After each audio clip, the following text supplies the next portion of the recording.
Hello, வணக்கம். Welcome to Kumari's home cooking. இன்றைக்கி Chinese noodle பரட்ட போகிறேன். இது கனடாவில் கிடைக்கும் இந்த நூடுல்ஸு. இது ஃப்ரெஷ்ஷான நூடுல். நீங்கள் ட்ரைட் நூடுல்ஸ்லேயும் செய்யலாம். இது 400 கிராம். ஸோ இதுக்கு தேவையான பொருள்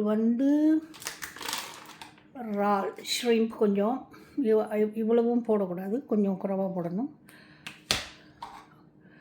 வெங்காயம், பூண்டு, பச்சை மிளகாய் உரப்புக்கு, முட்டை, கேபேஜ், தமிழில் முட்டைக்கோஸ் சொல்லுவாங்க. இது சோயா சாஸ்.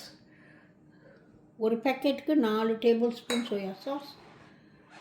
இது க்ரீன் அனியன். இது வெங்காயத்தாள் சொல்லுவாங்க. ஓகே, நீங்கள் சிக்கன் கூட போட்டு பரட்டலாம். ஓகே, இது டொமேட்டோ கெச்சப். இது 2 டேபிள் ஸ்பூன் ஊற்றணும், அப்போ தான் டேஸ்ட் கூட இருக்கும். ஓகே, இதில் 2 tablespoon peanut oil.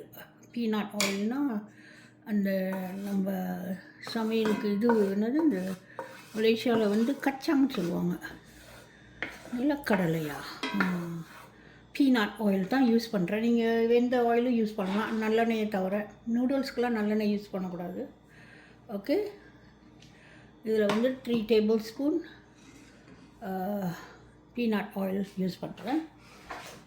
Chinese ஸ்டைலில் தான் யூஸ் பண்ணுவேன் முக்கால்வாசி. இதுதான் பீனட் ஆயில். ஓகே,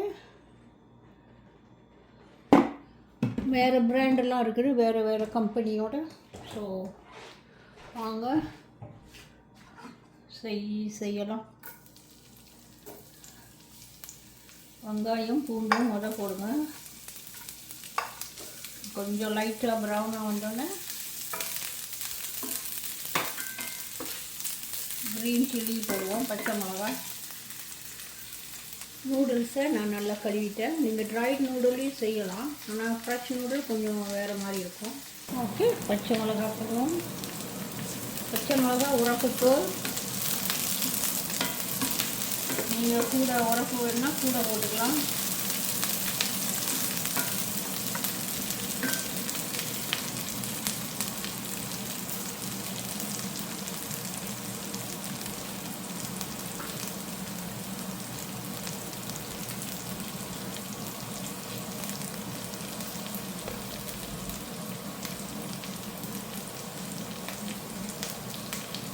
கேபேஜ் போடுவோம், கொஞ்சம் கேபேஜ் போடுவோம். இன்னொரு பேக்கெட் இருக்குது, நான் அப்புறம் பரட்டுவேன்.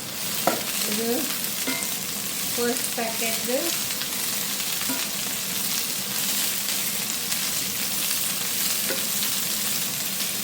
இது மலேசியன் ஸ்டைல்.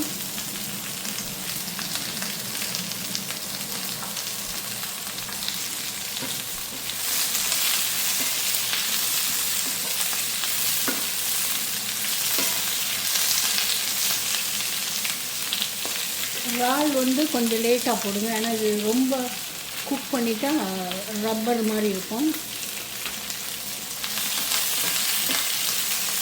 இப்போ நூடுல்ஸ் போடலாம், ஏன்னா நூடுல்ஸ் வேகும்போது கேபேஜும் வந்துடும்.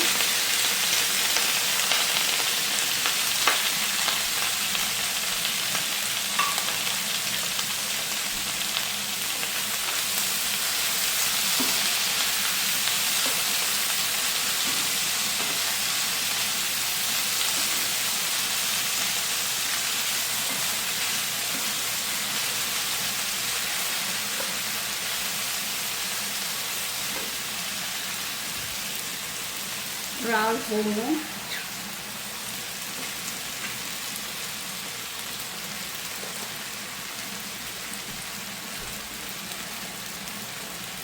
பீனட் சாஸ் கொஞ்சம் ஊற்றுவோம், 3 டேபிள் ஸ்பூன் ஊற்றுவோம். பத்தலைன்னா போடுங்க லேட்டர்.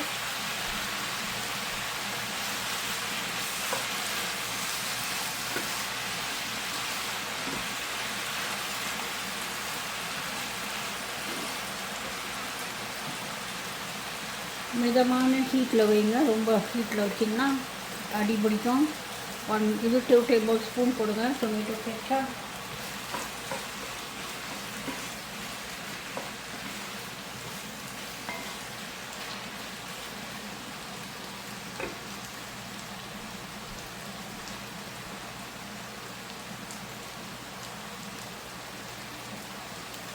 நீங்கள் காஞ்ச மிளகா கூட ஊற வச்சு, வெறும் காஞ்ச மிளகா ஊற வச்சு அரைச்சி வச்சு கூட போடலாம். ஏன்னா அது உரப்புக்கு நல்லாயிருக்கும். இன்னும் இது ஒரு 2 மினிட்ஸ் குக் பண்ணட்டும்.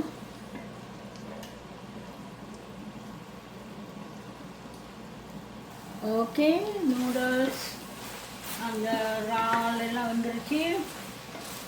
ரொம்ப அருமையான ரெசிபி, செய்து பாருங்கள். உரப்புக்கு நல்லா உரப்பாக இருந்தால் டேஸ்ட்டாக இருக்கும். இப்போ நான் முட்டை போட போகிறேன். ஓகே, முட்டையை இப்படி கிண்டி விடுங்க. நடுவில் இப்படி கிண்டி விட்டால் வேகும். அப்படி நூடுல்ஸ் எடுத்து மூடி விட்டுருங்க. இன்னொரு முட்டை போடலாம். இந்த முட்டை கூட போட்டால் டேஸ்ட்டு கூட இருக்கும். ஓகே, அப்படி மூடி விட்டு ஒரு 2 மினிட்ஸ் வெயிட் பண்ணுங்கள். அடியில் எல்லாம் வெந்துடும். அடுப்பை குறைச்சிக்கோங்க.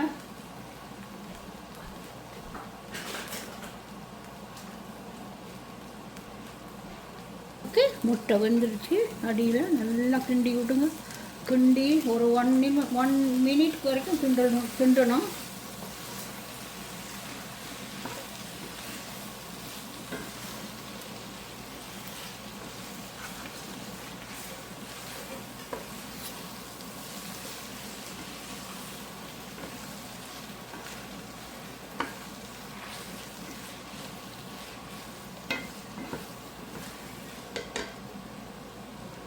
இது இந்த சோயா சாஸ் ரொம்ப திக்கானது. இது எங்கேயும் கிடைக்காது. நான் ஸ்பெஷலாக ஆர்டர் பண்ணுறேன். இதுவும் போடலாம், கலருக்கு போடலாம். டேஸ்ட் கொஞ்சம் தான் கொடுக்கும். ஓகே, நல்லா அழகாக வந்துடுச்சு பாருங்கள். எல்லாம் அழகாக வந்துடுச்சு. எல்லாம் அழகாக வந்துடுச்சு.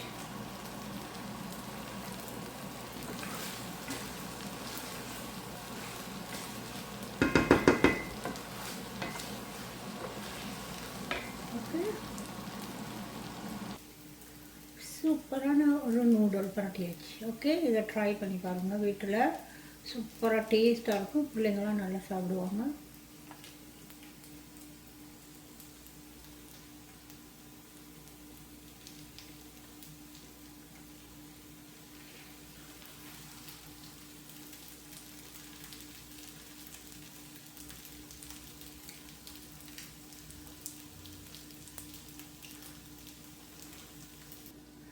ஓகே, இது வெங்காய இலை. இது வந்து க்ரீன் அனியன் சொல்லுவாங்க இங்கிலீஷில். இது சும்மா ஒரு அழகுக்கு போடலாம், வாசமும் கொடுக்கும். ஓகே, பாருங்கள், சூப்பராக இருக்குது. இது மலேசியன் நூடுல். ஓகே, அருமையான டேஸ்ட்டு. மறக்காமல் சப்ஸ்கிரைப் பண்ணுங்கள், சப்போர்ட் பண்ணுங்கள். Thank you for watching. இந்த எலுமிச்சம்பழம் புளிஞ்சி சாப்பிட்டிங்கன்னா சூப்பராக இருக்குது. சரியான உரப்பு. ஏன்னா அந்த மிளகா சரியான உரப்பு. இதே மாதிரி செய்து பாருங்கள். சூப்பரான ஒரு நூடுல். ஓகே.